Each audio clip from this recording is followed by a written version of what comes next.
1970 November 29 രാത്രി ഗുരുവായൂർ ക്ഷേത്രത്തിൽ വലിയ തീപിടുത്തമുണ്ടായി.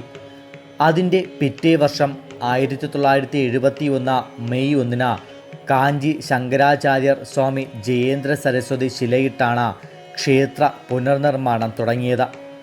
ഗുരുവായൂർ ക്ഷേത്രത്തിൻ്റെ മുൻഭാഗത്ത് സ്ഥാപിച്ചിരുന്ന ഗജരാജൻ ഗുരുവായൂർ കേശവൻ്റെ കൊമ്പുകൾ കാലപ്പഴക്കത്താൽ ഇളക്കം സംഭവിച്ചിരുന്നു.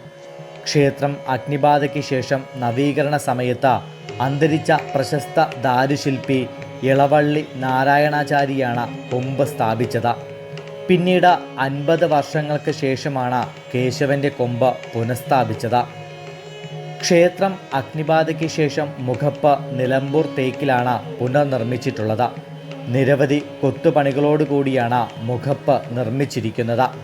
മുഖപ്പിൻ്റെ തൂണുകളിൽ വലതുഭാഗത്ത് അമ്പും വില്ലും ധരിച്ച ശ്രീരാമനും ഇടത് തൂണിൽ കണ്ണാടിയിൽ മുഖം നോക്കുന്ന സീതയുടെയും ദാരുശില്പമാണ് ചെയ്തിരിക്കുന്നത്. കൂടാതെ മറ്റുള്ള തൂണുകളിൽ നിരവധി അലങ്കാരപ്പണികൾ ചെയ്തിട്ടുണ്ട്. മുഖപ്പിൻ്റെ നടുവിലായി മനോഹരമായി അഭിഷേകലക്ഷ്മിയെ ആലേഖനം ചെയ്തിട്ടുണ്ട്. ഈ ദാരുശില്പങ്ങളെല്ലാം ഇപ്പോൾ സ്വർണത്തിൽ പൊതിഞ്ഞിരിക്കുകയാണ്. ക്ഷേത്രം അഗ്നിബാധയ്ക്ക് ശേഷം ശില്പികളുടെ കരവിരുതിൽ ശില്പങ്ങൾ മനോഹരമായി പുനർജനിച്ച സന്നിധിയാണ് ഗുരുവായൂർ. അന്തരിച്ച പ്രശസ്ത ദാരുശില്പി ഇളവള്ളി നാരായണാചാരി, പേരകം മാനു ആചാരി, ആലുവ ചന്ദ്രനാചാരി, SK ആചാരി, ചെങ്കോട്ട സ്വദേശി ബാലയ്യ തുടങ്ങിയ ശില്പികൾ എന്നും ഓർമ്മിക്കപ്പെടും. ക്ഷേത്ര ശ്രീകോവിലിൻ്റെ മുകളിലുള്ള കികങ്ങളുടെ ദാരുശില്പങ്ങളും വ്യാളീരൂപങ്ങളും ബ്രഹ്മാവ്, ദക്ഷിണാമൂർത്തി, നരസിംഹം, വിഷ്ണു രൂപങ്ങളും വിളക്കുമാടത്തിൻ്റെ ചുറ്റുമുള്ള കൊത്തുപണികളും നിർവഹിച്ചത് ഇളവള്ളി നാരായണാചാരിയാണ്. മുഖപ്പുകളിലുള്ള ശില്പങ്ങളും നമസ്കാര മണ്ഡപത്തിലുള്ള അഷ്ടദൃക്പാലകരുടെ രൂപങ്ങളും വലിയമ്പലത്തിന് മുകളിലുള്ള നവഗ്രഹങ്ങളും നിർമ്മിച്ചത് നാരായണാചാരിയും സംഘവുമാണ്.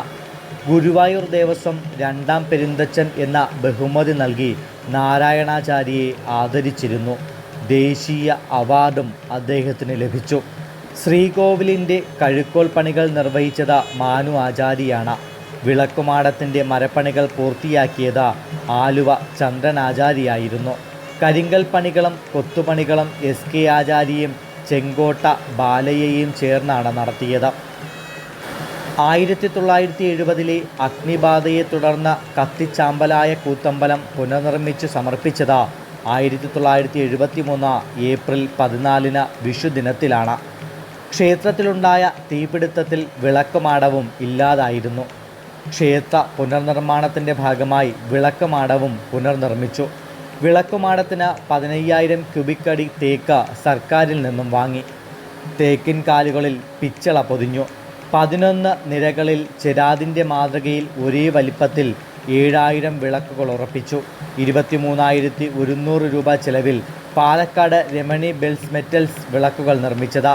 ഈ തുക മദിരാശി ഗുരുവായൂരപ്പൻ കമ്മിറ്റി നൽകുകയും ചെയ്തു.